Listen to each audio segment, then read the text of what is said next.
The vampire king stood at the edge of the conservatory, watching through rain-streaked glass as the woman knelt in the dirt, her hands buried in soil that had not seen life in decades. And he knew with a certainty that terrified him that he would destroy anyone who tried to take her from him. Her name was Rose Kellerman, and she had arrived at the Tenebris estate 3 weeks earlier with nothing but a worn leather satchel of gardening tools and a contract to restore the grounds. She did not know who had hired her, only that the pay was generous and the work would take months.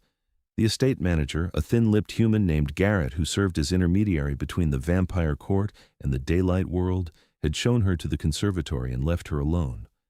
That had been the beginning. The conservatory stretched the length of the manor's eastern wing, a cathedral of iron and glass now thick with grime and decay. Everything inside had died long ago. Roses hung brown and brittle on their trellises. The lemon trees were skeletal. Even the moss had turned to dust. Rose had walked the length of it that first day, her footsteps echoing, and when she reached the far corner, she found a marble marker set into the floor. A name was carved there, elegant and foreign: Seraphine. Nothing else, no dates, no epitaph, just the name and a border of carved roses. She had knelt there for a long time, running her fingers over the letters, and something in her chest had ached for the grief embedded in that stone.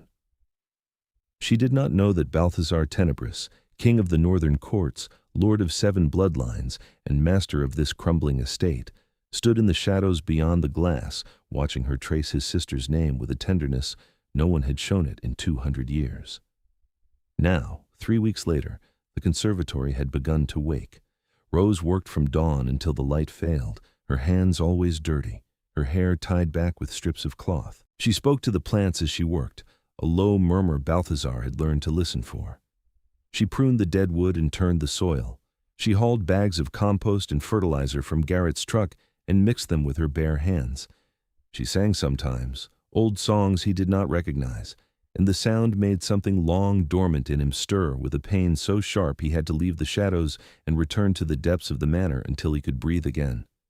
He had not meant to fall in love with her. He had not meant to feel anything at all, but she tended Seraphine's grave with the same care she gave the living plants, and that undid him. Seraphine had been his youngest sister, the last of his blood family, and she had died in this conservatory when a rival house poisoned the very air to strike at him.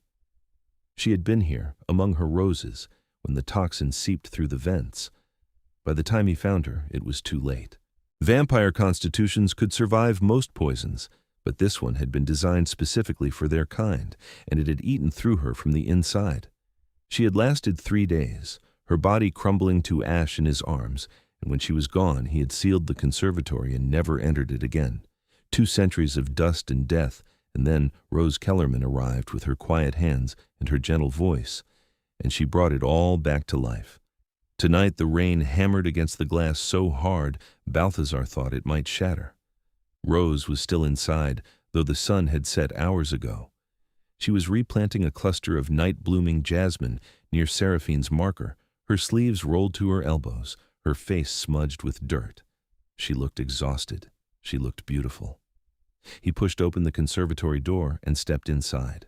She looked up, startled, and for a moment neither of them spoke. This was the first time he had entered this space since her arrival, the first time he had let her see him here. She knew who he was, of course. Garrett had told her the estate belonged to the Tenebris family, and the local village had filled in the rest. Vampires were no longer hidden in this modern age. They had treaties, territories, laws that bound them to coexist with humanity. The northern courts were old power, and Balthazar's name carried weight even among humans. But knowing who he was and seeing him here, in this place of ghosts, were different things. "I'm sorry," Rose said, sitting back on her heels. "I didn't realize how late it was. I'll clean up and go." "Stay." The word came out rougher than he intended. She blinked, her dark eyes searching his face, and he forced himself to gentle his voice. "Please," he said, "stay." She nodded slowly and turned back to the jasmine, patting the soil around its roots with careful fingers. Balthazar moved closer, his steps silent on the stone floor, until he stood at the edge of Seraphine's marker. The marble gleamed now, freshly scrubbed. Rose had cleaned it. "You've done beautiful work," he said. "It's coming along." Rose brushed a strand of hair from her face, leaving a streak of dirt across her cheek. The soil was dead, but it's recovering. Another month and the roses should bloom. She loved roses. Rose looked up at him, and the understanding in her eyes nearly broke him. Seraphine, he continued, his voice low, my sister. This was her place. I thought it might be. Rose's gaze drifted to the marker, then back to him. I'm glad I could bring it back for her. The rain pounded overhead, a relentless drumming that filled the silence between them. Balthazar felt the weight of 200 years pressing against his ribs, the loneliness of it, the endless parade of faces that had wanted something from him, his throne, his power, his blood, his protection. Never just him. Why did you take this job? He asked. Rose considered the question, her hands still working the soil, smoothing and shaping. I needed the work, she said honestly, but also because Garrett showed me a photograph of this place and I could see what it had been, what it could be again. I wanted to be part of that. You do not want to meet the family, to see the manor, the collections, the wealth? She looked at him, puzzled. Should I? Most people would. I'm not most people. She said it simply, without pride or defensiveness, and something in Balthazar's chest cracked open. I just want to do good work, to make beautiful things grow. That's enough for me. He knelt then, heedless of his tailored trousers, and lowered himself to the ground beside her. She watched him with surprise but did not pull away. Up close, he could see the freckles across her nose, the calluses on her palms, the quiet strength in the set of her shoulders. What do you want, Rose Kellerman? The question came from somewhere deep, somewhere he had locked away centuries ago. Truly, if you could have anything. She was quiet for a long time, her fingers tracing the edge of a jasmine leaf. The rain softened, becoming a steady whisper against the glass. When she finally spoke, her voice was almost too soft to hear. I only want to be loved. The words hung in the air between them, fragile and fierce. Balthazar stared at her. This woman who asked for nothing but the one thing he had forgotten how to believe in, and he felt the last of his defenses crumble. Then I will do nothing else. She turned to face him fully, her eyes wide, and he reached out slowly, carefully, giving her every chance to pull away. She did not. His fingers brushed the dirt from her cheek, the touch feather light, and she leaned into his palm with a small, shuddering breath. I have loved you since the first moment I saw you kneel at my sister's grave, he said, the confession raw and unsteady. I have watched you bring life back to this place, and with it, you have brought me back as well. I do not know if I remember how to love softly, Rose. I have been king too long, and I am not a gentle creature. But if you will let me, I will learn. I will love you the way you deserve. I will love you and do nothing else. Tears spilled down her cheeks, cutting clean tracks through the dirt, and she reached up to cover his hand with hers. I don't need you to be gentle, she whispered. I just need you to be real. He kissed her then, there in the dirt beside his sister's grave, surrounded by the first green shoots of new life, and it felt like waking from a long and terrible dream. The rain stopped sometime before dawn. Balthazar carried Rose through the manor's winding halls to his private chambers, and she fell asleep in his arms as the first gray light touched the horizon. He held her and watched her breathe, marveling at the trust it took for her to let herself be so vulnerable in the home of a predator, in the bed of a king. He would never betray that trust. He would burn the world before he let anything harm her, but he had not accounted for his own court. The summons came 3 nights later, delivered by his seneschal, a sharp-eyed vampire named Lucian, who had served the Tenebris line for 4 centuries. Balthazar read the formal script with growing fury, his fingers tightening on the parchment until it began to tear. They demand an audience, Lucian said carefully. The High Council of the Northern Courts. They invoke the old laws. Let them invoke whatever they like. Balthazar tossed the parchment into the fire. I do not answer to them. You are the king, my lord, but the council has power. If you refuse them, they will call it an abdication of duty. Balthazar turned to the window, his jaw tight. Below, in the gardens, he could see Rose moving among the flower beds, her hands busy with pruning shears. She had expanded her work beyond the conservatory now, tackling the overgrown hedge maze and the sunken rose garden. She was everywhere, breathing life back into his home, and the thought of the council's cold politics touching her made his blood sing with rage. "When do they arrive?" he asked. "Tomorrow evening?" Too soon, not enough time to prepare her, to warn her, to build walls high enough to keep her safe from the vipers who called themselves nobles. But there was no help for it.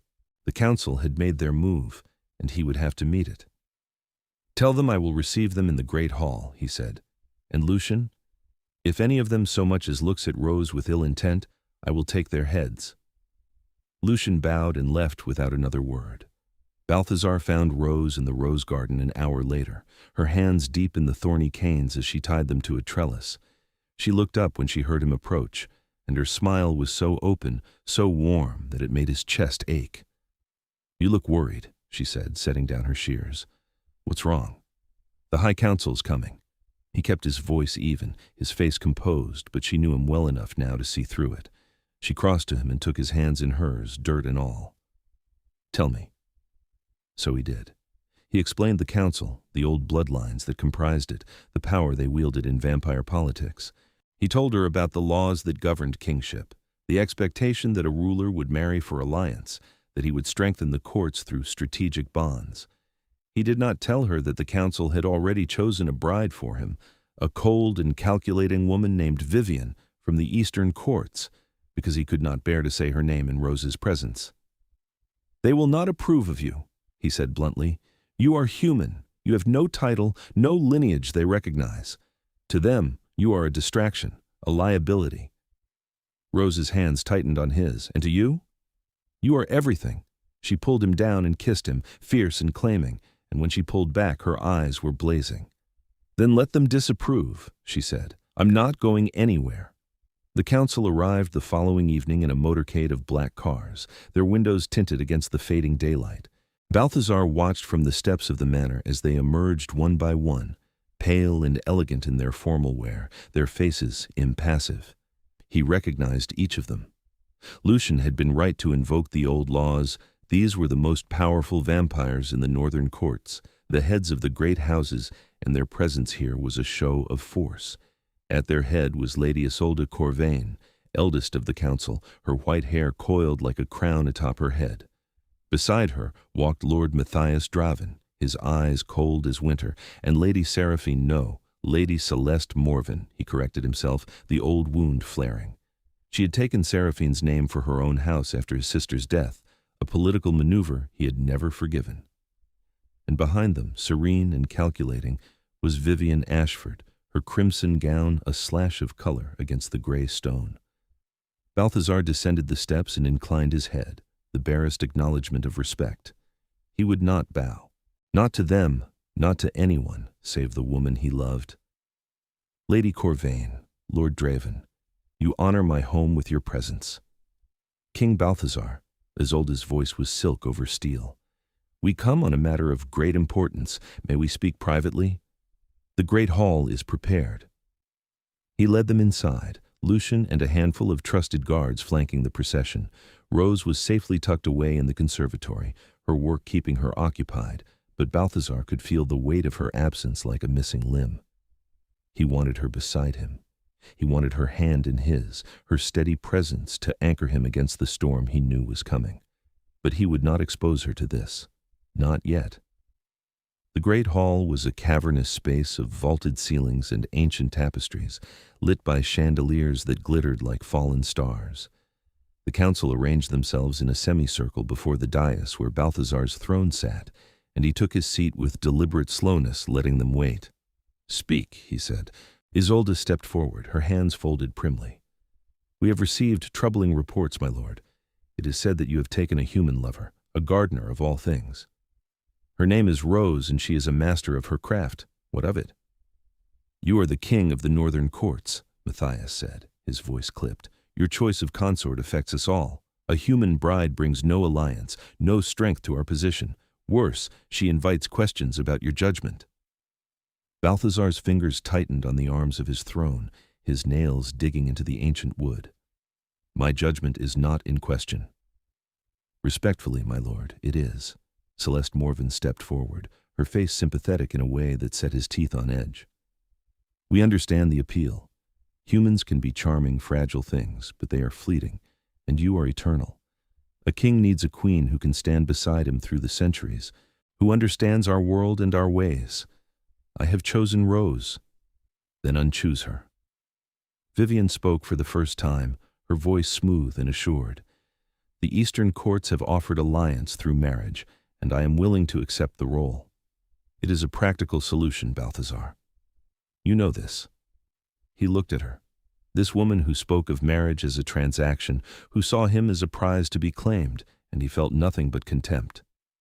I will not marry you, Vivian. I will not marry anyone but Rose. The council exchanged glances, a ripple of tension passing through them. Isolde's expression hardened. Then you force our hand, she said coldly.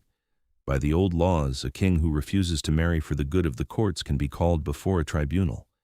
His fitness to rule can be questioned. We do not wish to take that step, Balthazar, but we will if necessary. You would threaten me in my own home? We would save you from yourself. Matthias's tone was almost pitying.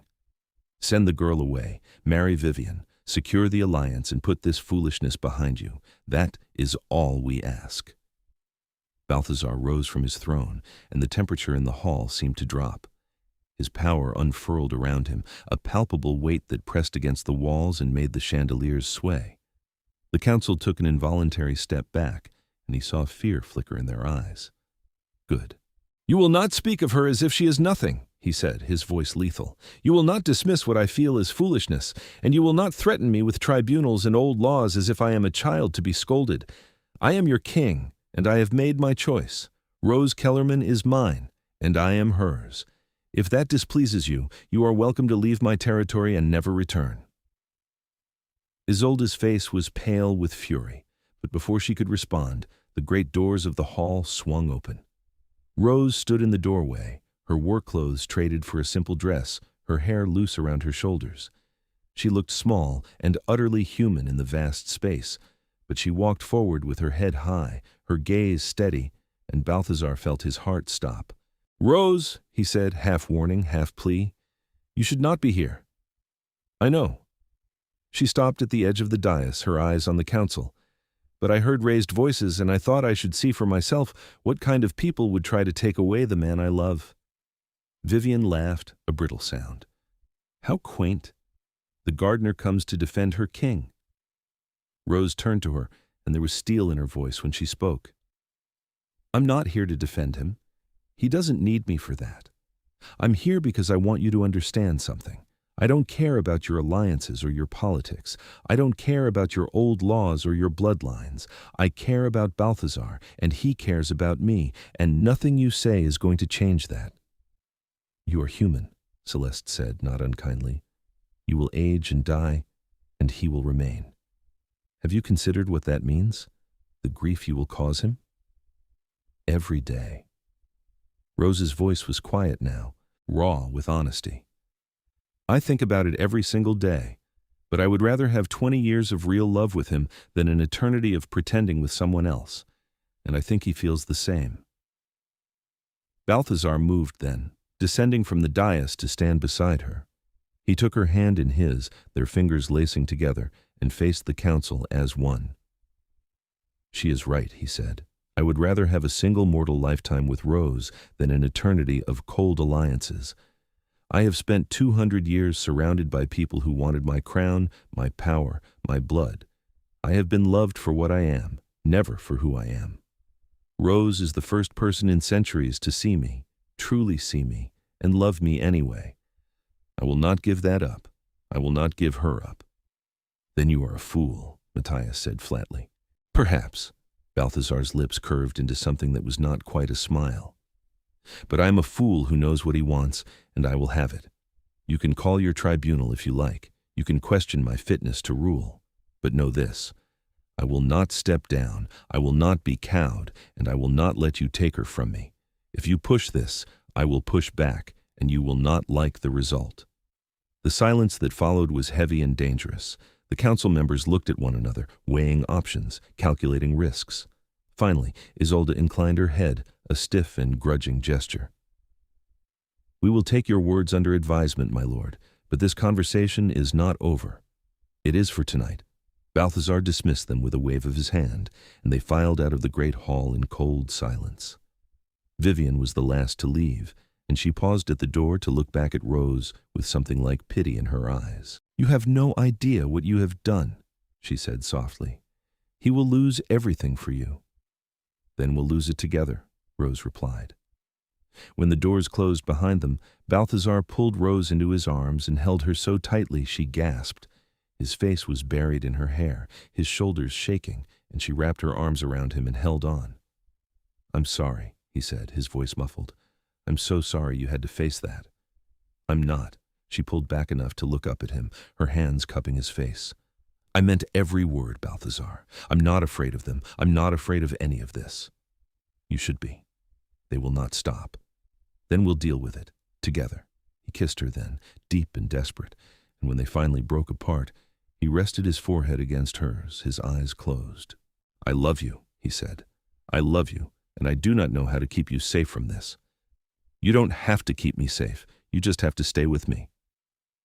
They stood there in the empty hall, holding each other as the night deepened around them, and Balthazar made a silent vow.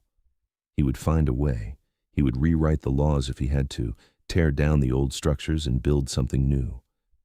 The council thought they could force his hand, but they had underestimated him. He was not just a king.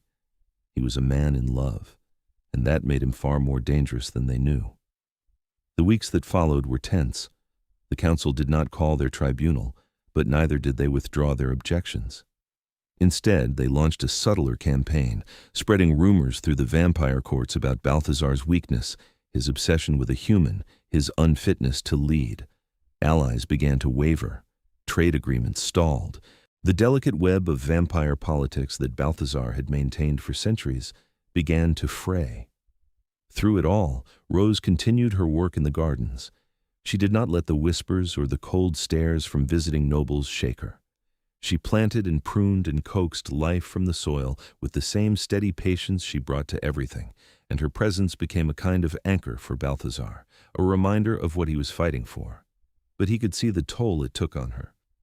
She smiled less. She grew quiet in the evenings, staring into the fire with worry creasing her brow. One night, as they lay tangled together in his bed, she finally spoke the fear that had been building. "What if they're right?" she whispered. "What if I'm ruining everything for you?" Balthazar turned to her, his pale eyes fierce in the darkness. "You are not ruining anything.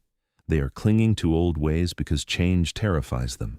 But I have lived long enough to know that nothing worthwhile comes without cost. You are worth every battle, Rose. Every single one. I don't want you to lose your throne for me. Then I will make it so I do not have to." She looked at him, confused, and he sat up, the plan that had been forming in the back of his mind finally crystallizing. "The council believes they can force me to choose between you and my crown," he said slowly. "But what if I change the rules? What if I rewrite the laws they are using against us? Can you do that? I am the king. The old laws were written by kings. Why should I not write new ones?" He turned to her, his expression intent. "What if I propose a reformation? A restructuring of the court that values merit and love over bloodlines and alliances. It would take time, and it would be a fight, but it is possible." Rose sat up beside him, her eyes wide. "You would do that? For you? I would do far more." She kissed him then, slow and sweet, and when she pulled back there were tears in her eyes. "Then let's do it," she said. "Let's build something better." Balthazar began the work the very next night. He called Lucian to his study and laid out the plan. A formal proposal to restructure the High Council, to create new seats based on accomplishment and vision rather than bloodline alone. It would dilute the power of the old houses, bring in new voices, and most importantly, it would remove the requirement that a king marry for alliance. Instead, the law would state simply that a king could choose his queen based on love and partnership, trusting that a united pair would serve the courts better than a political match. It was radical. It was dangerous. And it was exactly what Balthazar needed. "They will fight you on this," Lucian warned, "every step of the way. Let them. I have fought longer wars for lesser causes." Lucian studied him for a long moment, then nodded. "I will draft the proposal. But you will need support, my lord. Allies within the courts who see the wisdom in change. Then we find them. Over the following weeks, Balthazar reached out to every contact he had cultivated over the centuries. He called in favors, made promises, and laid out his vision for a court that could evolve with the times rather than ossify in tradition. Some vampires refused him outright, others listened with interest, and slowly, carefully, he began to build a coalition. Rose watched it all unfold with quiet pride. She did not involve herself in the politics directly, but she supported him in every other way. She made sure he ate, that he rested when exhaustion threatened to overwhelm him. She listened when he needed to talk through strategies, offered perspective when he grew too focused on the fight. And every night, she reminded him why he was doing this simply by being herself. The conservatory bloomed. The roses opened their petals in a riot of color, and the jasmine filled the air with sweetness. Rose worked tirelessly to prepare it for something special, though she would not tell Balthazar what. He let her keep her secret, trusting her as she trusted him. 3 months after the council's initial visit, Balthazar called for a formal assembly of the northern courts. It was his right as king, and they could not refuse. The great hall was filled to capacity, every house represented, every bloodline accounted for. The tension was palpable as Balthazar took his place on the dais, Rose standing beside him now, her hand in his. The council sat in the front row, their faces impassive, and Balthazar met each of their gazes in turn before he spoke. "I've called this assembly to propose a change," he began, his voice carrying through the hall. "The laws that govern our courts were written in a different age, for a different world. They have served us, but they also constrain us. It is time to evolve." He laid out his proposal in clear, measured terms. The restructuring of the council, the new seats, the removal of the marriage requirement. As he spoke, he could see reactions rippling through the crowd, shock, outrage, curiosity, approval. When he finished, the hall erupted in argument. Isolde Corvan rose, her voice cutting through the noise. "This is madness, Balthazar. You would overturn centuries of tradition for the sake of a human girl?" "I would overturn centuries of tradition because it is the right thing to do," he replied evenly. "Our courts have stagnated, Isolde. We cling to bloodlines and alliances while the world changes around us. If we do not adapt, we will become irrelevant. This is not about Rose alone. This is about all of us."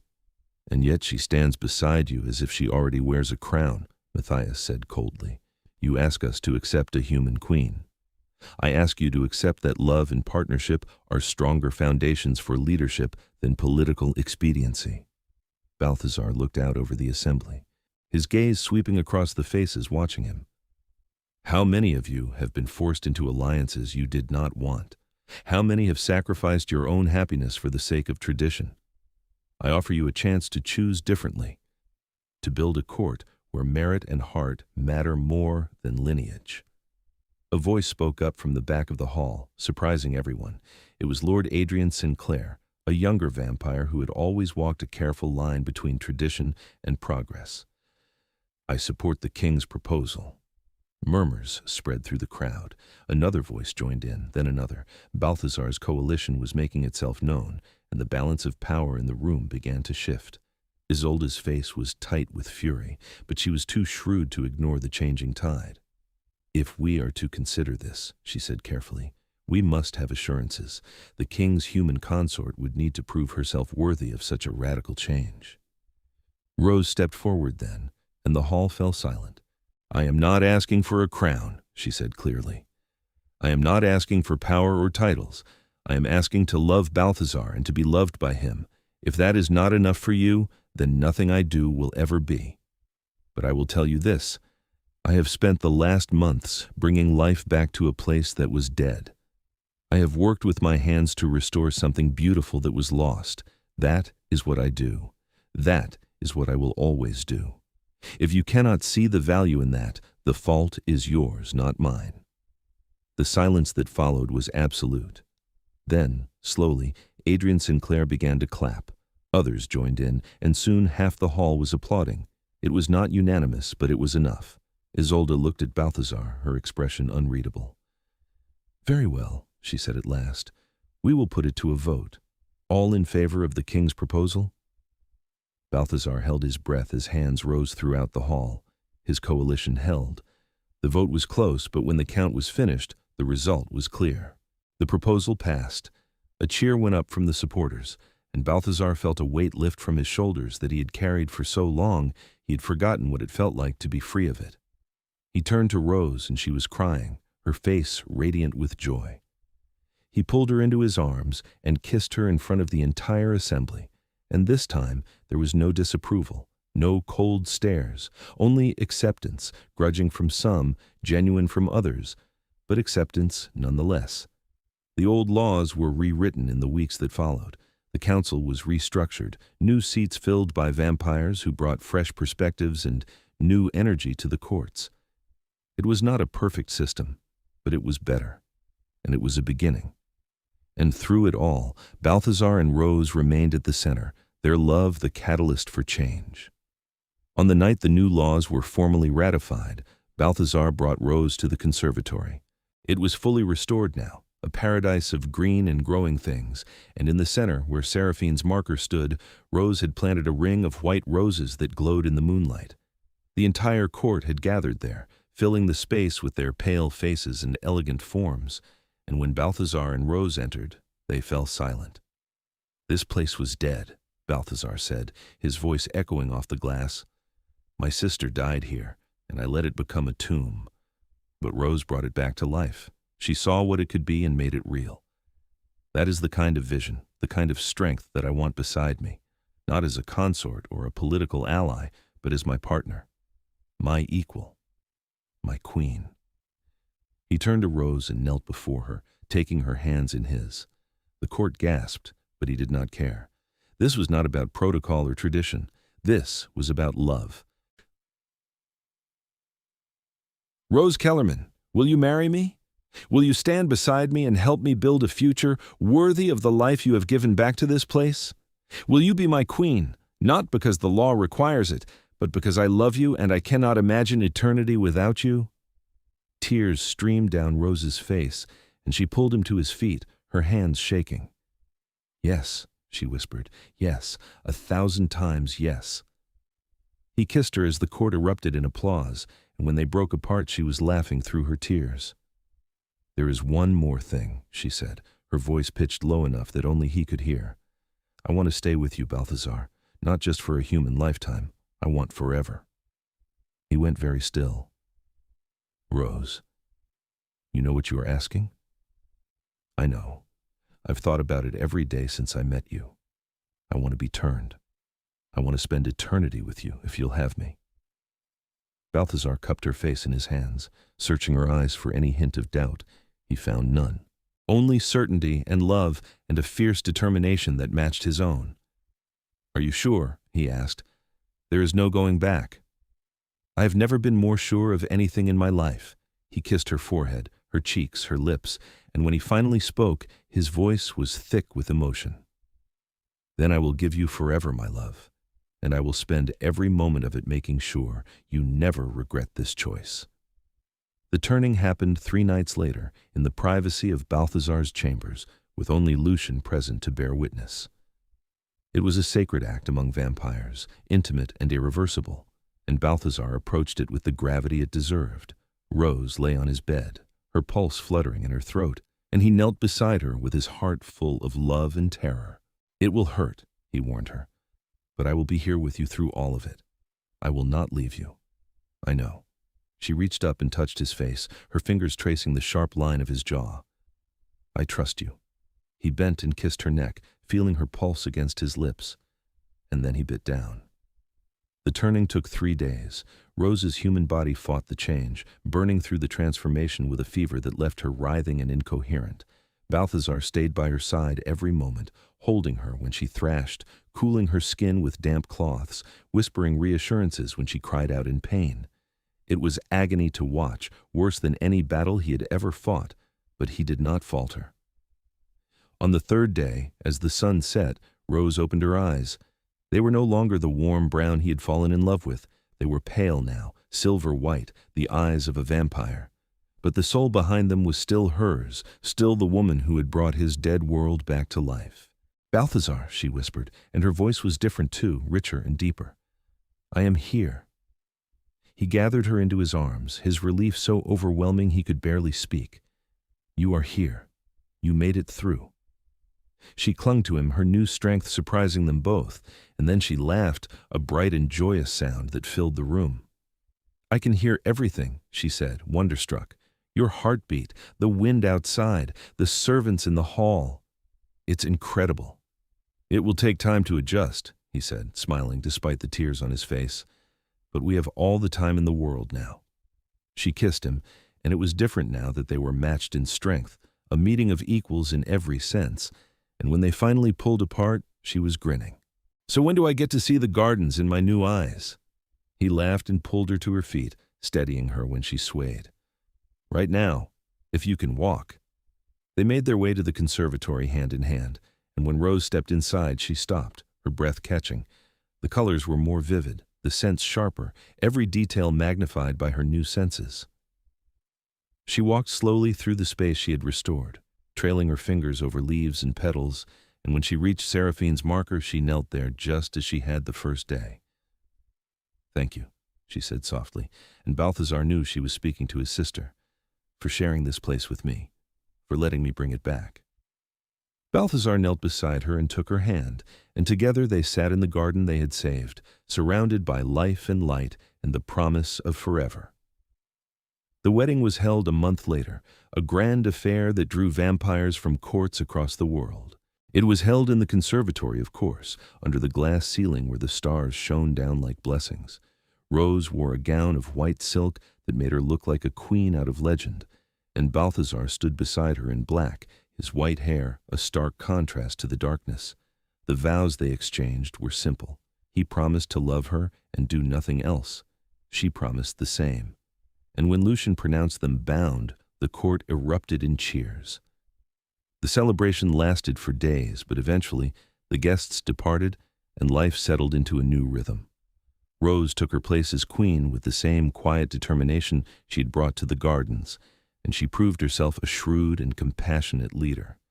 She worked tirelessly to implement the reforms Balthazar had begun, to bridge the gap between old and new, tradition and progress.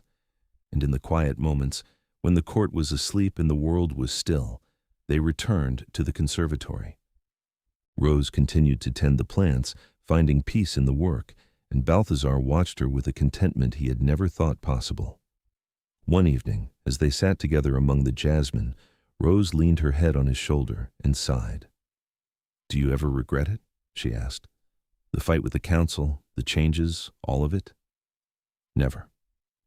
He turned and kissed the top of her head. You gave me something I thought I had lost forever, Rose. You gave me hope. You gave me love. Everything else is just details. She smiled and laced her fingers through his.